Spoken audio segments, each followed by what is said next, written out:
Esta serie se llama Doctrina de la Salvación, soteriología, el estudio de la doctrina de la salvación. Y estamos hablando inicialmente de la necesidad de la salvación.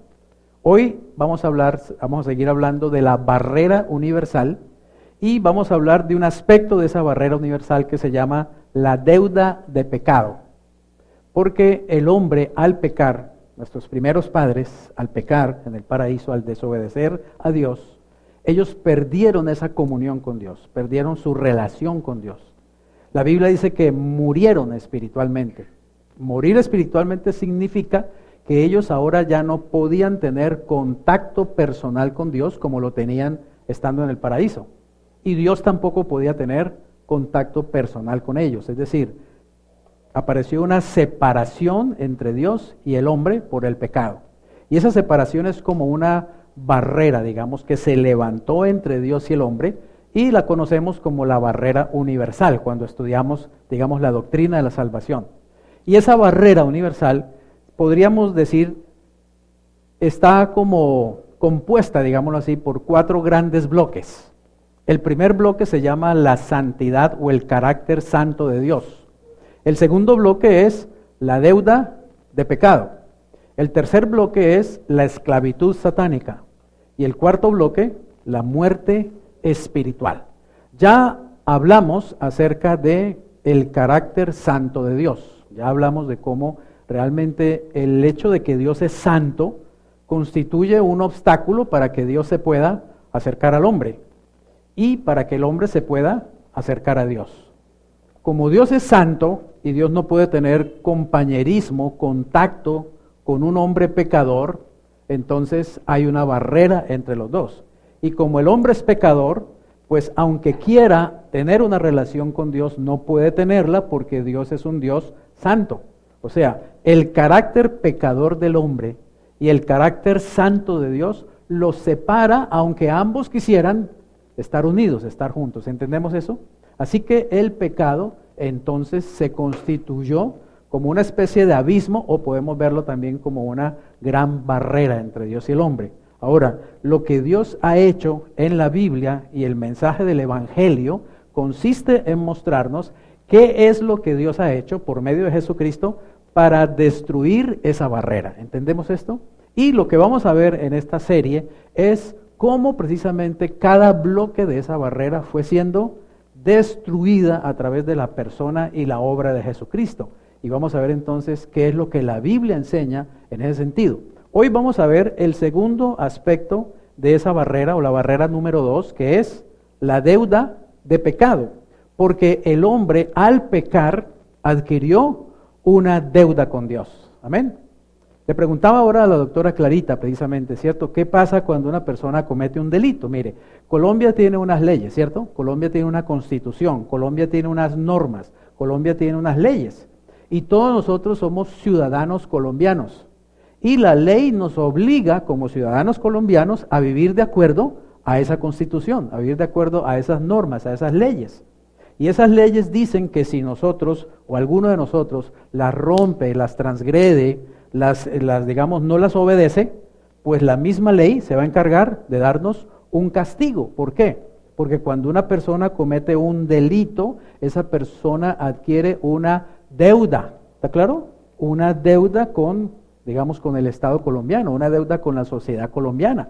Por eso es que usted oye a menudo que paguen, ¿no? Que paguen. La gente está diciendo, por ejemplo, que pongan pena de muerte para los violadores de niños. ¿Para qué? Para que paguen. O sea, la gente quiere deudas, digamos, cobros duros. ¿Está claro? Que la gente le toque pagar y que le duela. Por eso es que uno pasa un semáforo en rojo y ¿qué hacen? El policía le pone una multa, ¿cierto? ¿Por qué? Porque a uno le duele el dinero, a uno le duele tener que pagar 500,000, 600,000, 300 y pico mil, lo que sea, por haberse pasado un semáforo en rojo. A uno le duele. Entonces, la ley busca darte un castigo, porque cuando uno rompe una norma, cuando uno rompe una ley, cuando uno comete un delito, uno tiene que pagar porque uno adquiere una deuda. La pregunta es, ¿y los delitos contra Dios qué? Aquí los delitos en este mundo nos los cobran, ¿cierto? Con multas, con cárcel, con castigos. ¿Y los delitos contra Dios qué? ¿Quién los paga? ¿Cómo se pagan? ¿Y será que Dios es menos que el Estado colombiano? ¿Y será que Dios merece menos respeto que el Estado colombiano o la Constitución de Colombia? No, ¿cierto?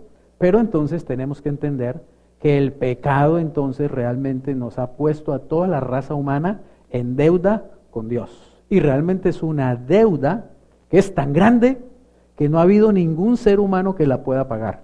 No hay nadie que pueda pagar esa deuda. Entonces estamos en un verdadero problema. ¿Por qué? Porque cuando usted no puede pagar una deuda, ¿qué pasa? Está en problemas, ¿cierto?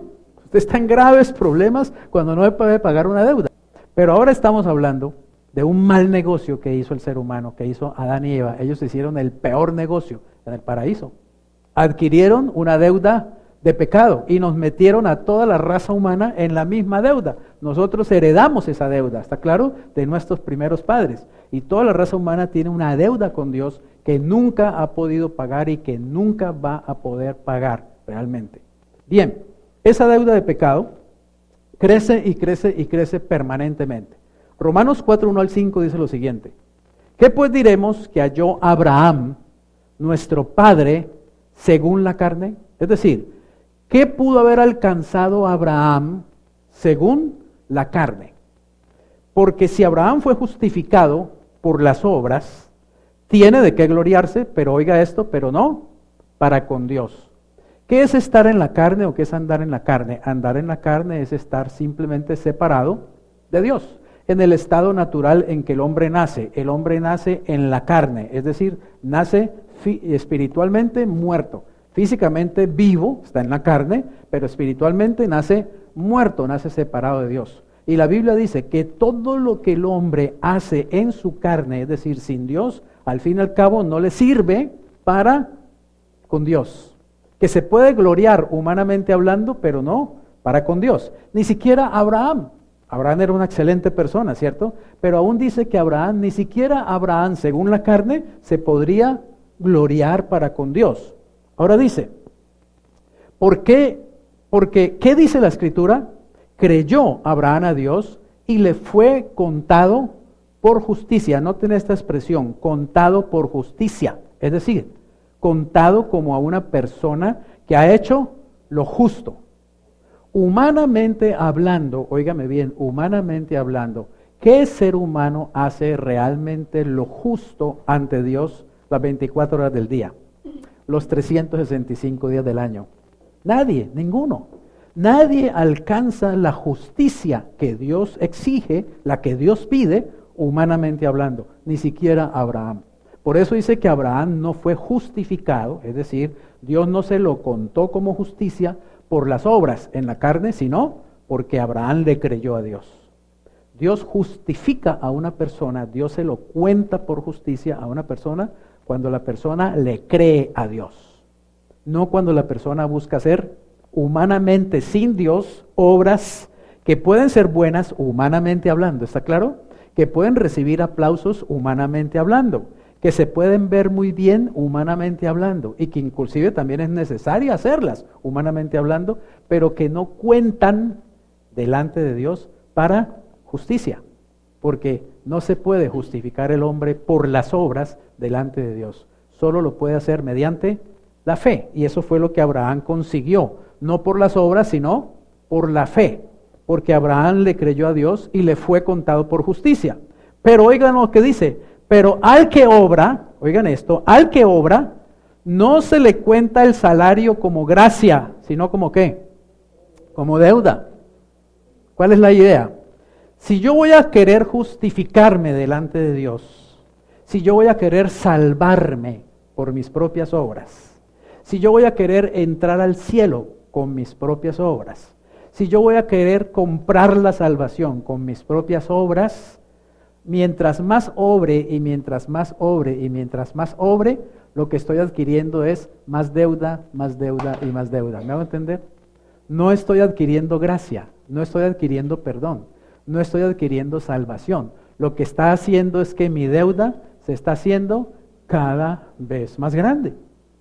Pero el ser humano no entiende la mente de Dios y no entiende la palabra de Dios. El hombre natural no la entiende, para él es locura. Y la gente cree que si yo acumulo buenas obras y buenas obras y buenas obras, Dios me va a contar eso a mi favor. Como que estoy, ¿cierto? Realmente, digamos, ganando puntos delante de Dios. Resulta que lo que estoy haciendo es que mi deuda de pecado sea cada vez más grave y más grande y más alta. Eso es como cuando uno empieza a pagar las tarjetas de crédito o ciertas deudas, ¿cierto? Y uno dice, bueno, va a pagar 500,000. Y el banco le dice, sí, yo le recibo esos 500,000. Pero resulta que de esos 500,000, 300,000 van para abono a capital y los otros 200 son solamente para la deuda. Entonces dice, uy, pero ¿cómo así? Así funciona el banco. El banco no le toma todo su dinero y se lo aplica a la deuda, sino que al capital, sino que la abona también a intereses. Y al principio, ¿cierto? Los créditos al principio, la mayor parte va para pagar los intereses. Cuando uno cree que es por obras, cuando uno cree que es por religiosidad, cuando uno cree que es porque yo hago esto y hago lo otro y hago lo demás aquí y lo hago lo demás allá y yo no hago esto y yo no hago esto otro y yo no hago esto otro, uno cree que está ganando puntos con Dios, está haciendo la deuda más grande. ¿Saben por qué? Porque uno está poniendo la confianza en uno mismo, en lo que uno hace y no en Dios. Porque uno está creyendo que es por sus propios méritos y no por los méritos de Jesucristo, que es el único a quien Dios realmente acepta los méritos de Jesucristo, no los míos. Los míos no sirven para nada. Mi justicia humana delante de Dios es ridícula, es trapo de inmundicia. Lo leíamos el sábado pasado en Isaías. ¿Me hago entender? Así que pero el ser humano no entiende. El hombre cree que Dios está ya con una libretica apuntando punticos ahí como los puntos del éxito o los puntos de Jumbo, ¿cierto? Apuntando punticos. Ay, dio un mercadito, un punto bueno, ¿cierto? Allá le dio un vaso de agua al otro, otro punto bueno, ¿cierto? Y cree que Dios está anotando puntos para uno entrar al cielo o para ser salvo. Dios no está haciendo eso. Eso para Dios no es nada realmente. No quiero decir que no sea bueno, ¿está claro? Tenemos que hacer lo bueno. Tenemos que hacer lo bueno siempre, pero nunca pensar que por eso bueno que hacemos, por esas obras, es que Dios nos va a justificar. Dios no nos justifica sino por la obra que hizo Jesús. Esa es la única obra que Dios valora. La única obra que Dios toma como perfectamente justa. ¿Sabe por qué? Porque Jesús no solamente dio mercaditos, o no solamente multiplicó panes y peces, o Jesús no solamente levantó muertos, sino que Jesús vivió justamente las 24 horas del día, los 365 días del año, porque Jesús hizo la voluntad perfecta de Dios permanentemente, segundo a segundo, paso a paso. ¿Me hago entender? Porque Jesús vivió una vida justa. ¿Y quién vive una vida justa? ¿Quién vive una vida como la de Jesús? ¿Quién puede vivir como Jesús? Siquiera un día, siquiera medio día, siquiera una hora. Nadie. Entonces Dios no justifica al hombre por las obras. Dios justifica al hombre por la fe en Cristo Jesús. Pero le hago una pregunta. ¿Qué es lo que a mí me salva?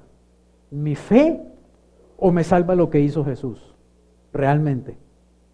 ¿Qué me salva? ¿Mi fe o la obra de Jesús? Es la obra de Jesús la que me salva, no es mi fe. Pero es necesario que yo crea. ¿Está claro? Mi fe es necesaria, pero ¿mi fe en qué? ¿En quién? En Jesús y en lo que Él hizo para salvarme, amén. Porque si Jesús murió en la cruz, oiga bien, pero yo no creo, ¿de qué me sirve? No me sirve de nada la obra de Jesús. Pero también, si yo simplemente creo, y yo digo yo creo, como dice la gente, no, yo creo en Dios. No, es que no es creer en Dios. Es creer en que Jesucristo hizo una obra que me salva. Realmente es eso lo que yo tengo que creer. Y si yo no creo eso, de nada me sirve ni siquiera creer en Dios. Me voy a ir al infierno, aunque yo haya creído en Dios. ¿Está claro? Porque yo no creí fue en la obra que Jesucristo hizo para salvarme, porque yo creí que en el fondo era yo el que me salvaba, creyendo en Dios, o que era yo el que me salvaba haciendo obritas de justicia humana. ¿Entendemos eso? Así que ¿quién realmente me salva? Me salva Jesús y su obra. Pero yo necesito creer en eso para poder apropiarme la salvación. ¿Está claro? La fe no me salva Jesús, pero la fe permite que yo agarre esa salvación. ¿Está claro? Eche mano. Por eso es que Pablo dice en sus epístolas, echen mano de la vida eterna, echen mano de la vida eterna. Echar mano de la vida eterna es creer en Jesús, que es la vida eterna y que en su obra, pero yo tengo que creer realmente, amén. Así que bien, dice, al que obra no se le cuenta el salario como gracia, sino como deuda. Mas al que no obra, oigan esto, al que no obra, sino, ¿qué hace? Cree, pero ¿cree en quién? En aquel que justifica al impío. Su fe, ¿qué es? Le es contada por justicia. Noten una cosa, tenemos un Dios que justifica no a los buenos, sino ¿a quién? Al impío. A los malos es a los que Dios justifica, no a los buenos. ¿Cómo así? Y eso no parece como muy injusto. La gente cree, ¿cierto?, que si yo soy bueno, me voy para el cielo. Si soy malo, me voy para el infierno. No. En el cielo hay gente mala y en el infierno hay gente buena. ¿Entienden eso? ¿Saben por qué? En el cielo hay gente mala que se arrepintió, creyó en Jesús y se fue para el cielo. Y en el infierno hay gente buena que nunca se arrepintió, nunca creyó en Jesús y se fue para el infierno con todas sus buenas obras. El Dios que tenemos es un Dios que piensa distinto a nosotros. Mis pensamientos no son vuestros pensamientos. El razonamiento de Dios no es el razonamiento nuestro. Así que, por eso Jesús dijo, yo no vine a buscar sanos, sino que enfermos. Él no vino a buscar justos, no vino a buscar santos, porque nadie es justo y nadie es santo realmente a los ojos de Dios. Él vino a buscar pecadores. Pecadores que se arrepientan, amén. Pecadores que crean en el Hijo de Dios para que Él los pueda salvar y los pueda llevar al cielo.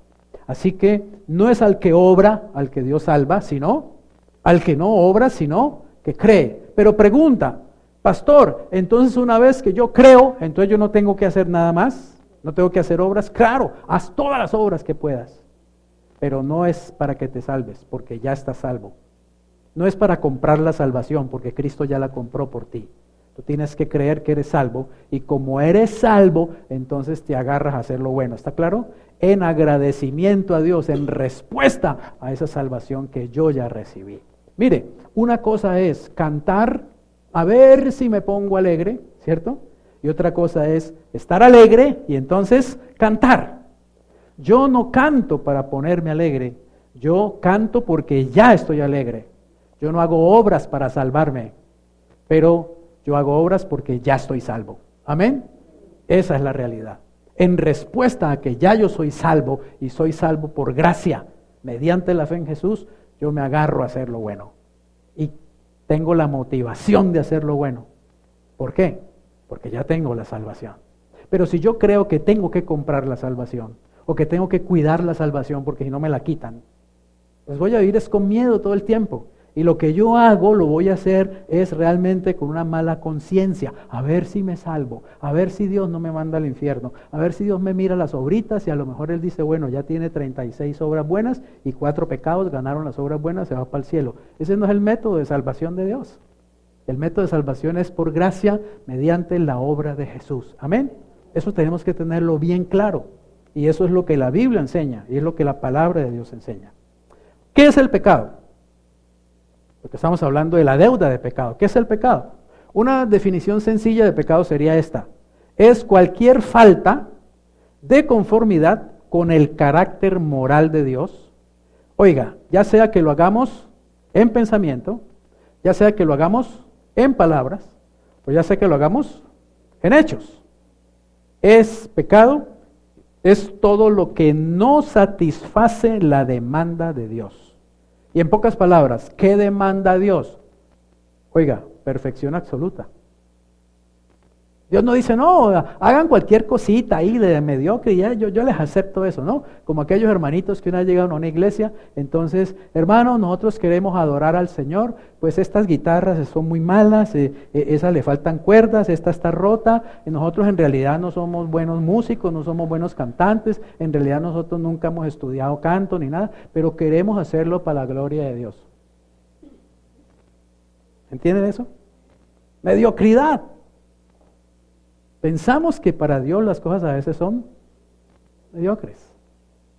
Le damos a la tarjeta de crédito 500,000 pesos mensuales. Y la ofrenda para el Señor, no, 2,000 pesitos, tiene por ahí, sí, 2,000 pesitos.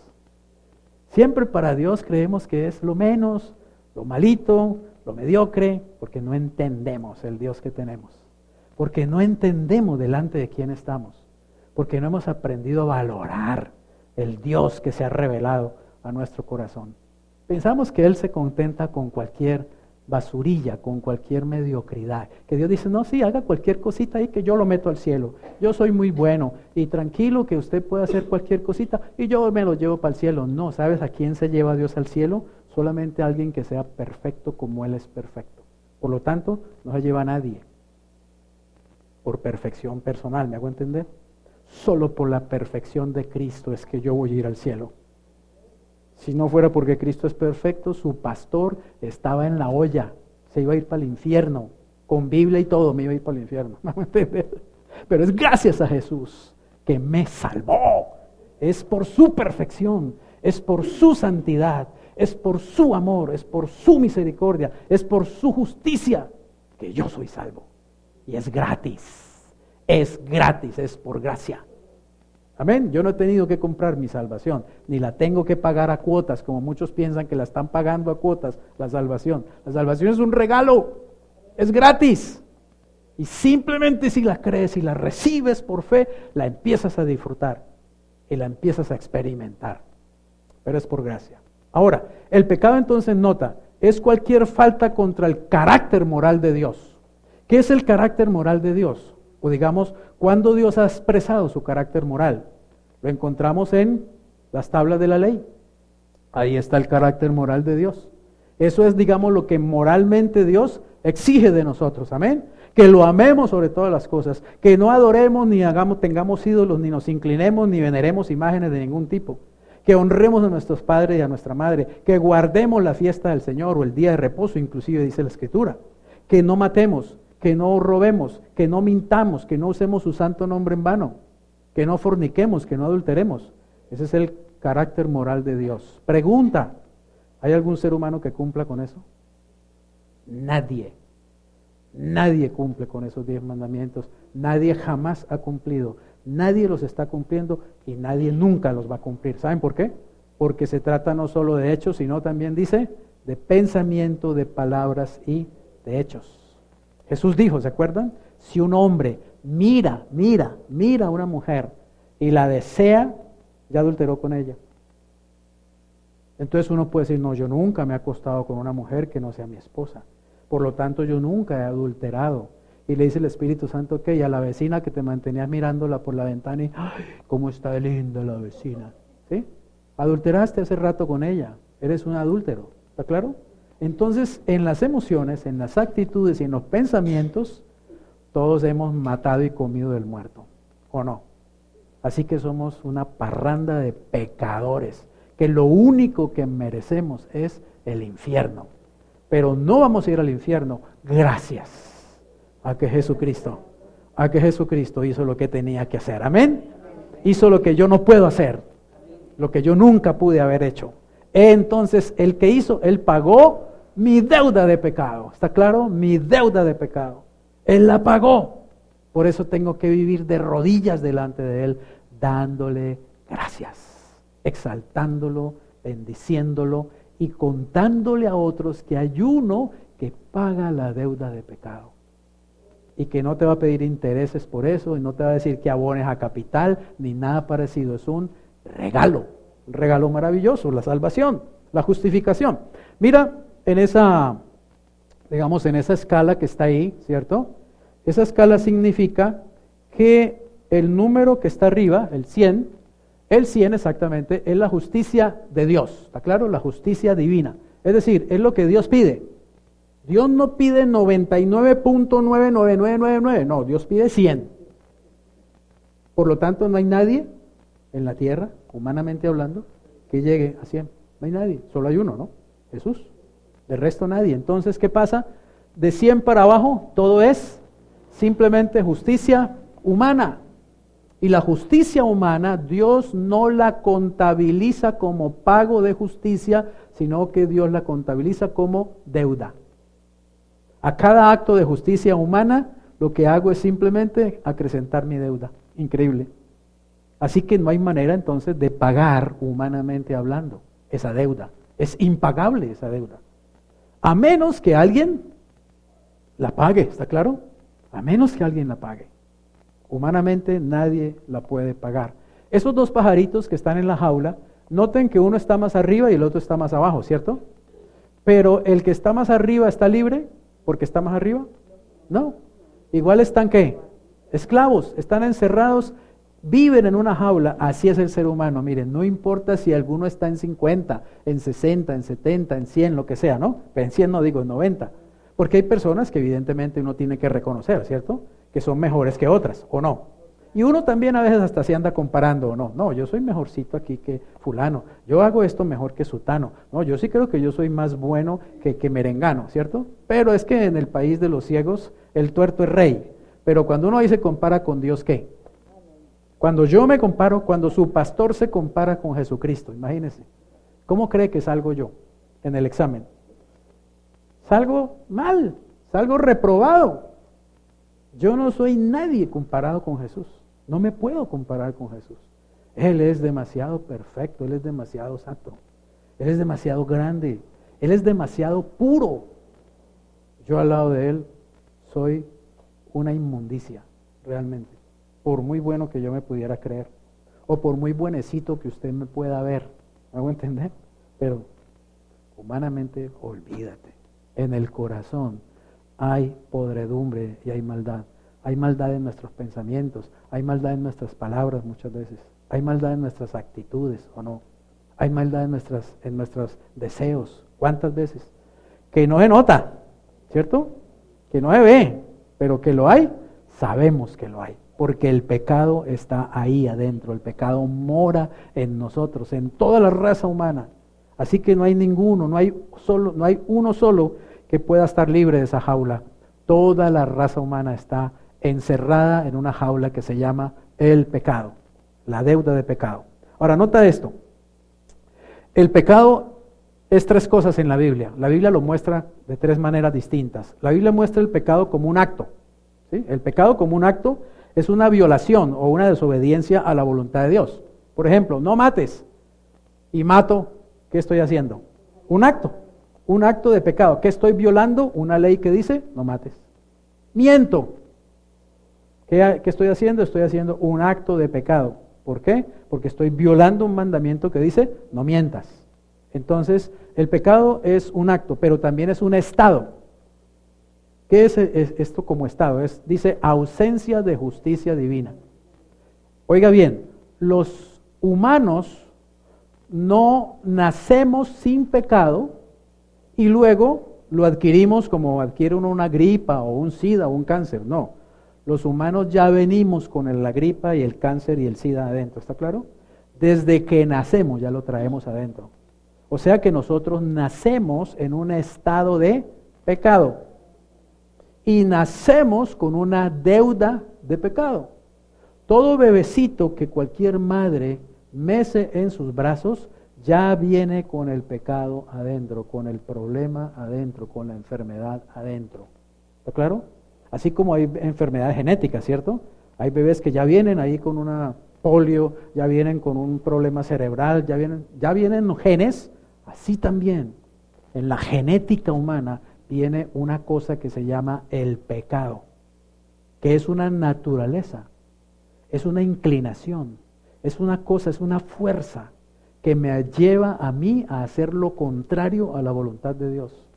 Es una fuerza que está en el hombre que lo lleva a romper cada uno de esos 10 mandamientos, constantemente, permanentemente. Y es una fuerza que el ser humano no puede controlar, ¿está claro? Es más fuerte que él. Por eso mucha gente dice, no sé qué me pasó, o no. No sé qué me pasó y le pegué un tiro. No sé qué me pasó y le pegué 10 puñaladas a mi esposa. No sé qué me pasó y terminé acostándome con esa mujer. No sé qué me pasó y te terminé cacheteando, qué sé yo. A veces, digamos, justificamos eso, ¿cierto? No sé qué me pasó. Algo dentro de mí fue como que viera un monstruo, como una bestia que saltó, y es que la bestia está ahí. La bestia vive allí, se llama la naturaleza pecaminosa, la naturaleza de pecado, la naturaleza adámica. ¿Saben en qué momento entró esa fuerza, esa naturaleza? En el momento en que Adán y Eva decidieron desobedecer a Dios, en el momento en que ellos comieron de ese fruto, así como el fruto entraba en su boca, en su alma, en su espíritu, entró una fuerza maligna, una naturaleza de pecado. Y el hombre y la mujer quedaron infectados. Y como Adán y Eva son nuestros primeros padres, todos venimos de ellos y traemos la misma infección. Se llama el pecado. Pero el mundo no entiende esas cosas. Y el mundo simplemente cree que el hombre son problemas externos. No, eduquemos a todos los colombianos y todos los colombianos se van a portar perfectamente. ¿Será cierto eso? No.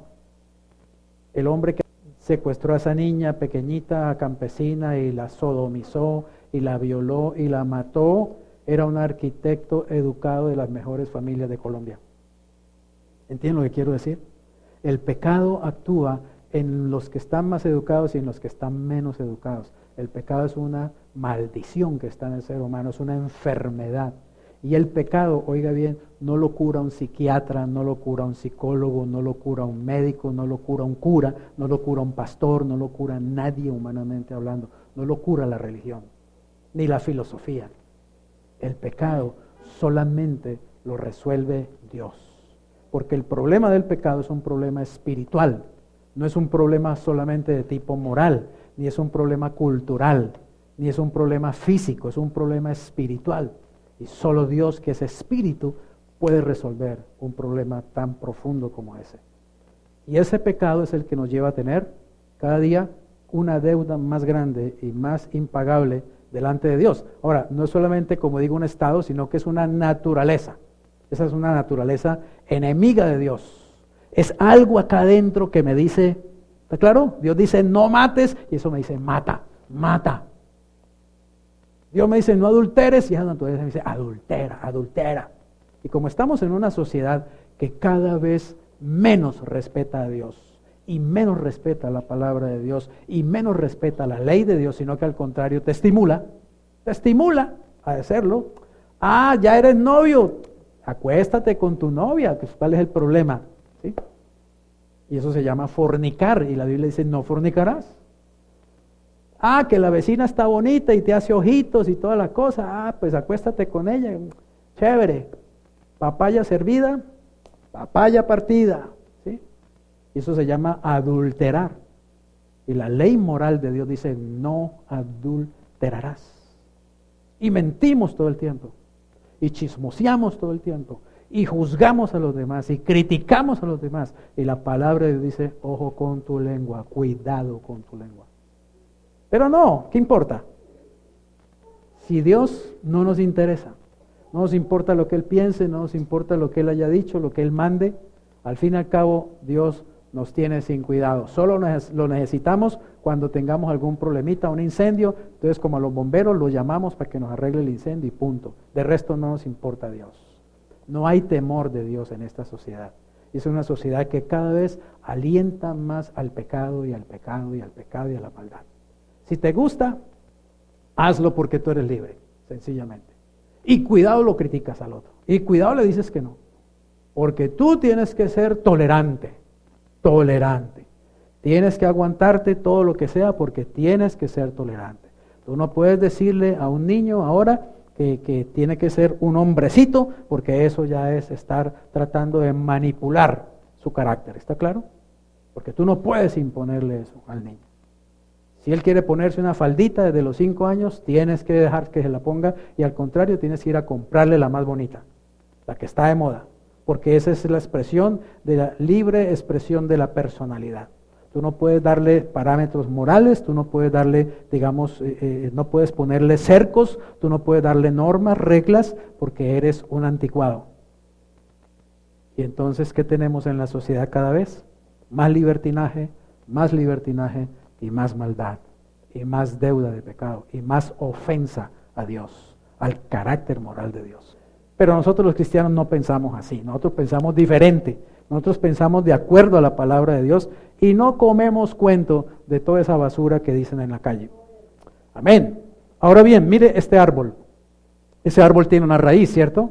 Y tiene unos frutos. La raíz es precisamente la naturaleza que está en el hombre, la naturaleza pecaminosa que está dentro. ¿Y qué produce la naturaleza pecaminosa? Produce los frutos, o sea, los pecados. En la Biblia se usa la palabra pecado y pecados. Pecados en plural se está refiriendo a la diferente cantidad de hechos, de actos de pecado. Cuando dice pecado se refiere a la naturaleza pecaminosa, a la carne. Le llama la carne, le llama el pecado. En singular habla de la naturaleza que está adentro. Pecados en plural habla del resultado de esa naturaleza, lo que esa naturaleza produce. ¿Está claro? Nosotros producimos pecados. ¿Por qué? Porque tenemos el pecado adentro.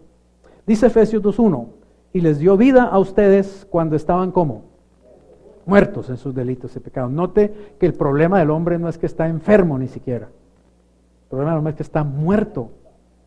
Moralmente el hombre está enfermo. ¿Está claro? Moralmente esta es una sociedad que cada vez está más enferma. Pero espiritualmente está muerta. El problema del hombre no es ni siquiera que está enfermito, está malito, es que es muerto y huele a podrido. Esa es la realidad. Porque el pecado nos mata, nos mató. ¿Qué quiere decir que nos mató? Nos separó de Dios. Trajo la muerte espiritual a nuestros corazones y a nuestras vidas. Y nos dejó una naturaleza pecaminosa que tiende siempre al mal, a la desobediencia, al pecado. Porque hay algo que se llama en el antiguo Imperio Romano el certificado en la puerta de la celda. Resulta, dice allí, que en los tiempos del gran dominio de Roma, César asumía, el César romano, que todo ciudadano romano le debía perfecta lealtad y obediencia a sus leyes. Bueno, igual como hoy, ¿cierto? Hoy se espera que la Constitución colombiana, todos los colombianos la respetemos. ¿La conocemos? A duras penas la conoce un abogado, un magistrado, lo que sea. La mayoría de los colombianos no tenemos ni idea qué es la Constitución colombiana. Nunca la hemos leído. Es como la cantidad de cristianos que medio leen la Biblia por ahí de vez en cuando y medio se enteran realmente. Entonces, ¿qué se puede esperar? Desconocimiento, ignorancia, evidentemente. Así pasa con la Constitución de nuestra nación. No la conocemos, entonces no sabemos cuáles son nuestros deberes, no sabemos cuáles son nuestras responsabilidades, nuestras obligaciones. Ahora bien, ¿qué pasaba con una persona en el Imperio Romano cuando una persona transgredía las leyes de la tierra, las leyes del imperio? Pues obviamente se volvía un criminal y adquiría una deuda con el César y con Roma. Entonces lo llevaban, lo procesaban, ¿cierto?, ante un tribunal y lo juzgaban y si lo encontraban culpable lo mandaban a la cárcel. Pero ponían el acta, esa acta que levantaban, la ponían en la celda de esa persona. El acta siempre la colocaban allí. Entonces cualquiera podía ir y leer, este señor se llama fulano de tal y está aquí porque hizo esto, cometió estos crímenes. Y va a pagar, de esta manera va a pagar esos crímenes. También estaba allí la deuda, ¿no? Ahora les tapan la cara, ¿cierto? Le pegó 300 puñaladas el presunto asesino. Es presunto apenas, ¿sí?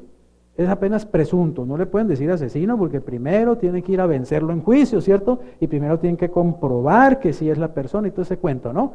Y a las ratas esas les tapan la cara en la televisión y nadie ve nada y no sé qué, ¿cierto? No, en Roma era idea de frente, este señor está aquí por esto, y esta es la pena que va a pagar. Ahora, eso tenía también otra contraprestación. Y era que si ahí decía que la persona debía pagar 10 años y ya llevaba 12, todo el mundo se daba cuenta que Roma estaba cometiendo una injusticia con esa persona y que tenían que soltarlo. Ahora, usted sabe que cuando una persona paga su deuda con el Estado, con la sociedad, ¿qué tienen que hacer el Estado? Dejarlo libre. Y usted sabe que una vez que la persona ha pagado, nadie puede volverlo a condenar, ¿cierto? A menos que reincida, ¿no? Pero nadie puede volver a cobrarle esa deuda, ¿está claro? Entonces note una cosa, si el Señor Jesucristo pagó nuestra deuda de pecado, ¿hay alguien que nos pueda cobrar todavía esa deuda? ¿Lo hará Dios mismo? No, Dios no lo hace. Él es el primero que no lo hace. Porque Dios no es hombre para que mienta, ni es hijo de hombre para que se arrepienta. Y Dios ya dijo que somos salvos, que ya nos perdonó. Dios no va a decir, no, es que yo sí los perdoné, pero es que no, es que yo me arrepentí, yo mejor no los voy a perdonar. No, Dios no es así. Dios lo dijo y así es. Entonces noten una cosa, cuando esa persona pagaba su deuda con Roma, el tribunal romano tomaba esa acta, ¿sí?, y escribía sobre ella una palabra que se llama tetelestai, en griego, ¿no? Tetelestai. O sea, obviamente que en latín era otra palabra, pero la palabra en el libro de los evangelios, en griego es tetelestai, que quiere decir totalmente pagado.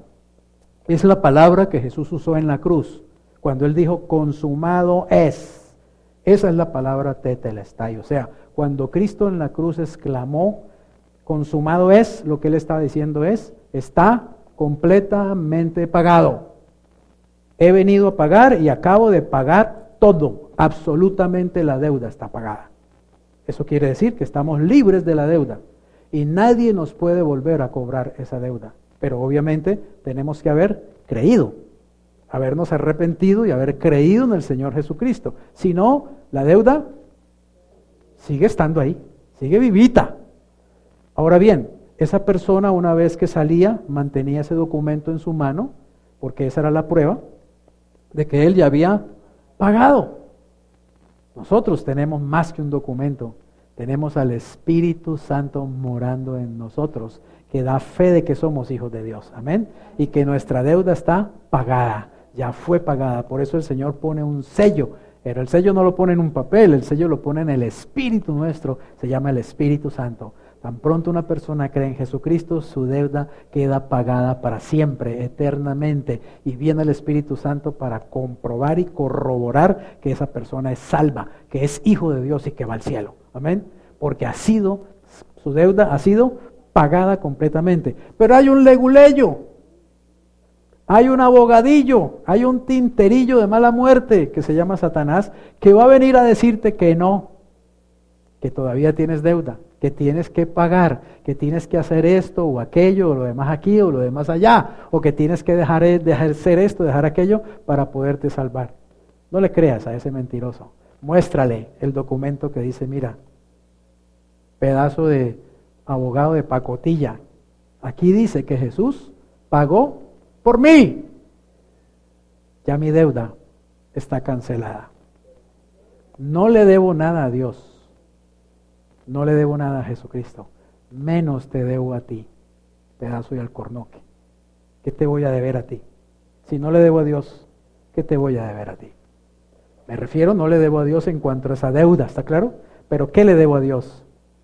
Adoración, gratitud, amor, obediencia le debo a Él, evidentemente. Le debo toda mi vida, se la debo. Si la vida que tengo es de Él realmente, amén. Si todo lo que tengo realmente es de Él, en realidad, le debo todo, pero Él ya pagó mi deuda y realmente lo hizo gratuitamente. Ahora, hay una deuda o un certificado de deuda de la humanidad, y es las tablas de la ley. Ese es el certificado que dice, seres humanos, ustedes me deben. ¿Está claro? Eso es la ley es lo que nos acusa. La ley dice, ustedes pecaron en esto, los 10 mandamientos, y la castigo por esto es la muerte espiritual y tienen que ir al infierno por la eternidad. Ese es el certificado de deuda. Pero cuando Cristo pagó mi deuda, ¿está claro? Ahora ya la ley no me puede reclamar nada. La ley sigue siendo la ley santa, justa y buena, pero ya no me condena. Amén. Porque Cristo me salvó. Él pagó por mí. Por cuanto todos pecaron, dice la Escritura, y están destituidos de la gloria de Dios. Eso es lo que dice la ley. La ley nos acusa a todos de pecado, la ley nos condena a todos. La ley es un certificado que muestra que somos pecadores y que hemos fallado delante de Dios y que merecemos ser castigados. Pero la gracia nos muestra que hubo una persona que cumplió toda esa ley, vivió de acuerdo a esa ley y fue y pagó mi deuda. Él es mi redentor, Él es mi salvador. ¿Amén? Él es el que perdonó mi deuda. Así que sabemos que el problema no está en el ambiente. Jesús lo dijo en Marcos 7, 20 al 23. Lo que del hombre sale, eso contamina al hombre, porque de dentro del corazón de los hombres salen los malos pensamientos, los adulterios, la fornicación, los homicidios, los hurtos, las avaricias, las maldades, el engaño, la lascivia, la envidia, la maledicencia, la soberbia, la insensatez. Todas estas maldades de dentro salen y contaminan al hombre. Así que Somos pecadores y por eso cometemos pecados. A esta pregunta, ¿soy pecador porque peco? ¿O peco porque soy pecador? ¿Cuál es el asunto? Peco porque soy pecador. Oiga bien, no es porque yo peco que yo soy un pecador. No, es porque soy un pecador que yo peco. ¿Está claro? Un perro ladra, ¿por qué? Porque es perro. ¿Por qué un león no puede ladrar? Porque es león. ¿El león qué hace? Ruge. Porque es león. ¿Entienden lo que quiero decir? Cada cosa se mueve de acuerdo a su naturaleza. Un palo de mangos da mangos, ¿por qué? Porque su naturaleza es mango. Un mango no puede dar manzanas, ¿por qué? Porque su naturaleza es de mango, no de manzana. Entonces no se le pueden pedir peras al olmo. No se le puede pedir al ser humano santidad. No se le puede pedir al ser humano rectitud moral perfecta, ¿está claro? No se le puede pedir al ser humano perfección. Pero ¿sabe cuál es la trampa y el engaño? Que la religión te vive pidiendo eso todo el tiempo. La religión le vive pidiendo peras al olmo. Entonces la religión te dice, no puedes hacer esto y esto y esto y esto y esto. Y solo puedes hacer esto y esto y esto y esto y esto. Le pide peras al olmo. Y nadie puede vivir de acuerdo a esa, ni las normas de Dios ni las normas de ninguna religión. ¿Me está entendiendo lo que le quiero decir? Entonces, óigame bien, el problema solamente se resuelve, como está adentro, solamente se resuelve si Dios viene y entra. Es la única manera que el problema se resuelva. Si Dios no entra en mi vida y a mí me ponen una lista de cosas que hay que hacer, seguro que la voy a embarrar.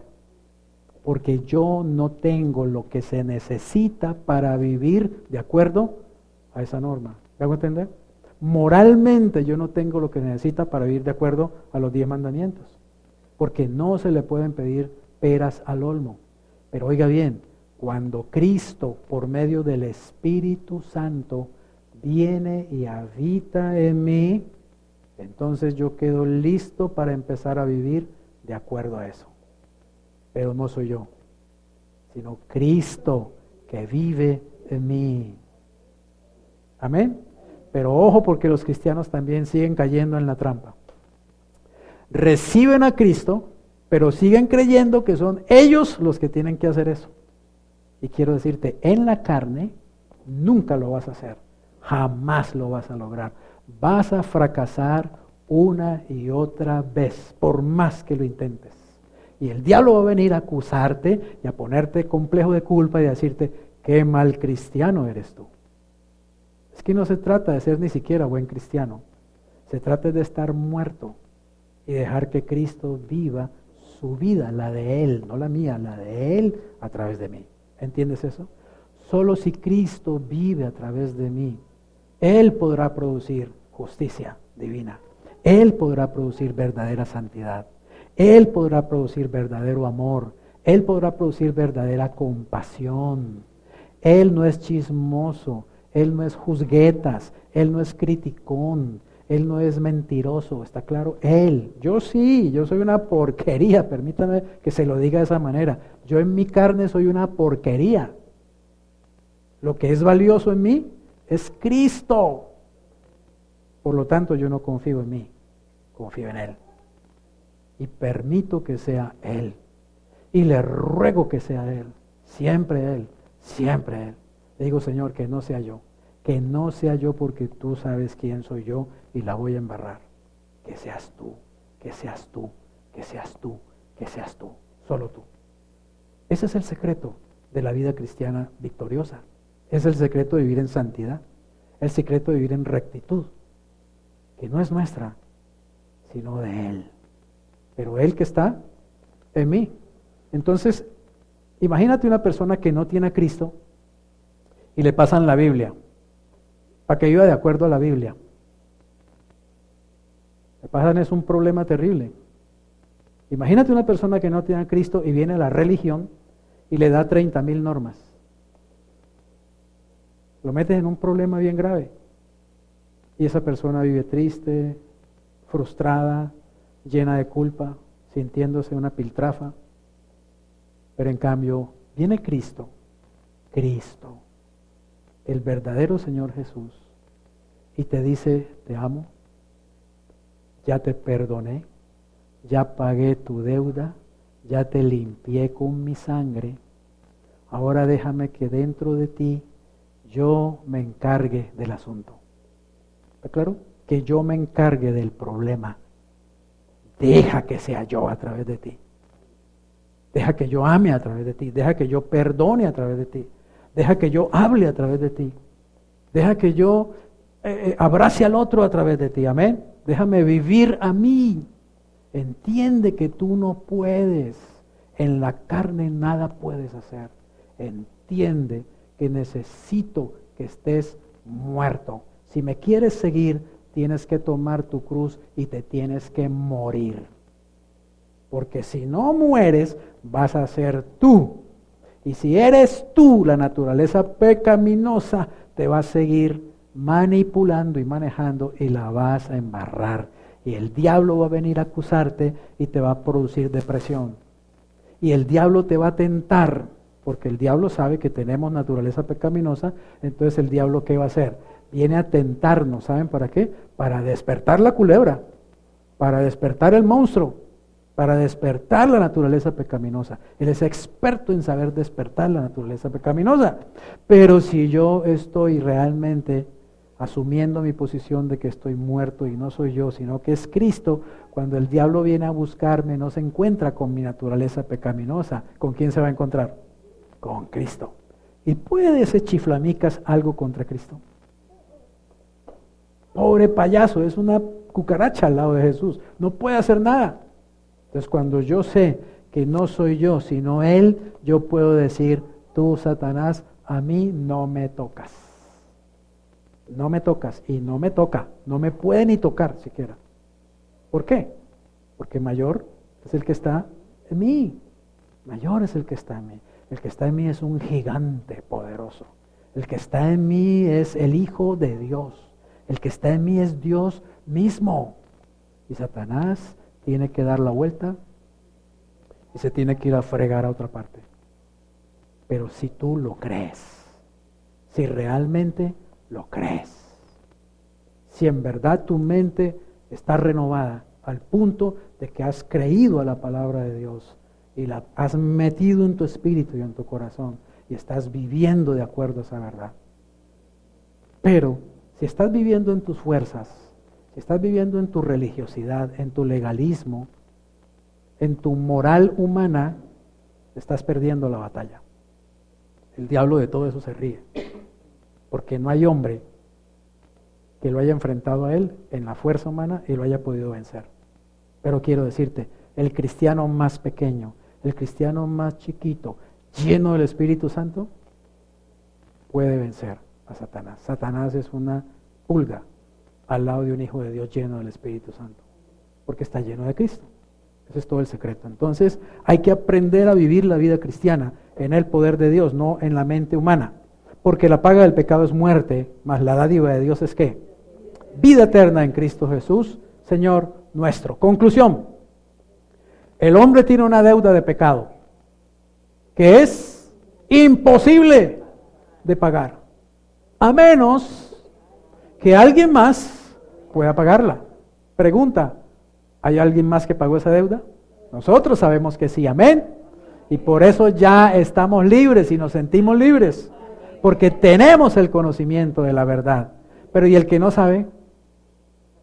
Necesita conocer esa verdad, porque todavía está viviendo la desgracia de su deuda y no sabe que ya lo libertaron y no sabe que ya la pagaron por él.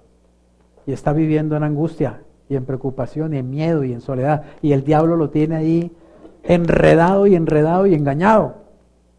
Pero el que sabe y conoce la verdad, esa verdad lo libera, lo hace libre. Yo sé que ya pagaron mi deuda y soy libre. Gloria al Señor. Y amo a Jesús y adoro a Jesús y vivo para Jesús porque Él pagó mi deuda. Amén. Así que somos libres en realidad, pero tenemos que llevar a otros ese conocimiento y esa luz. Tenemos que llevar a otros esa verdad. Tenemos que decirle a otros. Termino con esto. Imagínese que usted tuviera un hermano suyo que tiene una deuda de 500 millones de pesos y vive angustiado y vive enfermo y se le está cayendo el pelo y está, mejor dicho, terrible, ¿sí? Y resulta que alguien vino y le dijo a usted, mira, yo voy a pagar esos 500 millones de pesos a nombre de tu hermano, pero no le digas nada. O sea, no le digas que fui yo, pues. Simplemente dile que la deuda le fue pagada. Y le pagara la deuda, pero yo no le dijera a mi hermano que le pagaron la deuda. ¿Estaría bien eso? Que yo no le dijera a mi hermano. Y yo viendo a mi hermano todavía con la angustia y la deuda paga y yo, si supiera que ya pagaron, ¿sería eso chistoso? No hagamos eso con la gente que está a nuestro alrededor. Hablémosles del Salvador, hablémosles de la salvación, llevémosles el mensaje de que ellos son salvos. No nos quedemos callados. No hablemos con ellos solamente del mundial y del clima y del gobierno y de los problemas y no les decimos nada acerca de su verdadero problema. El verdadero problema de tu vecino es que tiene una deuda de pecado que ya fue pagada, pero él no sabe. Y está viviendo en una terrible angustia porque no conoce la verdad, porque no conoce a Jesús. Nosotros tenemos la responsabilidad de que otros conozcan a Jesús, porque ya nosotros lo conocemos. No nos podemos quedar callados, o peor todavía, simplemente criticándolos. Mire, esos no cristianos, hijos del diablo. En cambio yo tan bueno, tan bueno. Olvídate. Ve y habla de Jesús, fariseo. Ve y comparte de Jesucristo, mentiroso, hipócrita. No te puedes quedar con la salvación ahí, escondida, mientras otros están perdiendo todos los días. Tú y yo somos responsables de hablarle a las personas acerca de la salvación, contarles la historia de la salvación, contarles el precio que Dios pagó, tan grande por ellos y que ya pagó por nosotros. No podemos estar contentos y felices viendo que la gente sigue sin Cristo, solamente criticándolos y juzgándolos. ¿Quiénes somos nosotros para juzgar a nadie si nosotros estábamos en la misma porquería que ellos están ahora? Si nosotros estábamos tan perdidos como ellos están perdidos. Tú no eres nadie para eso. Reconoce que fuiste salvo por gracia, no por nada que tú merecías. Y ahora ve en el amor del Señor y ámalos, ámalos, ámalos, no los juzgues, ámalos y háblales de Jesús, amén. Y llévales la salvación. Eso tenemos que hacer, es nuestra responsabilidad. Y créanme una cosa, Dios nos va a demandar por eso, a todos los cristianos. Dios nos va a pedir cuentas por eso. Dios no te va a preguntar si ibas al cine o no ibas al cine, si comprabas ropa o no comprabas ropa, si viajabas o no viajabas. Dios te va a decir, ¿qué hiciste con la verdad? ¿Te la callaste? ¿Te la guardaste? ¿La escondiste? ¿O hiciste que brillara como la luz que se pone en lo alto para que todos la vean? Tenemos una gran responsabilidad, hijos de Dios. No nos olvidemos de eso. Amén. Padre, gracias te damos en el nombre de Jesús. Te alabamos y te bendecimos por tu misericordia para con nosotros, Señor. Amado Dios, reconocemos que somos débiles, que pecamos, que a menudo permitimos que esta naturaleza de pecado que está en nosotros sea la que nos gobierne, sea la que se manifieste, sea la que nos determine, Señor. Te pedimos perdón por eso, por dejarnos usar, Señor, por el pecado. Te pedimos que nos limpies, que nos laves con la sangre preciosa de tu Hijo amado. Te pedimos, Señor amado, que nos llenes del Espíritu Santo. Señor, reconocemos que llenos de nosotros mismos nada podemos hacer, pero vacíos de nosotros mismos y llenos de ti, Señor, podemos hacer grandes cosas. Podemos ser útiles para ti y para tu reino. Por favor, Señor, cambia nuestras mentes, renueva nuestros corazones, Señor. Límpianos de toda maldad. Lávanos, Señor, de todo pecado, de toda iniquidad, de toda maldad, en nuestros pensamientos, en nuestras palabras y en nuestras acciones, Señor. Padre, reconocemos que teníamos una deuda que jamás íbamos a poder pagar. Pero hoy te damos gracias, porque ya sabemos, Señor, que la deuda ya fue pagada y que hemos sido liberados de ese pago, Señor. Gracias, porque Jesús, tú pagaste mi deuda, Señor Jesucristo. Te debo mi vida, te debo mi alma, te debo mi espíritu, te debo mi cuerpo, te debo todo lo que soy, todo lo que tengo, todo lo que hago, te lo debo a ti, Señor Jesús. Y quiero vivir para ti. Estar muerto al pecado, muerto a mí mismo, para vivir para ti, Señor Jesús. Gracias por amarme a pesar de mi mucha debilidad.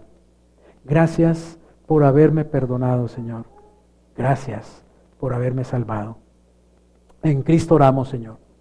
Amén. Y amén.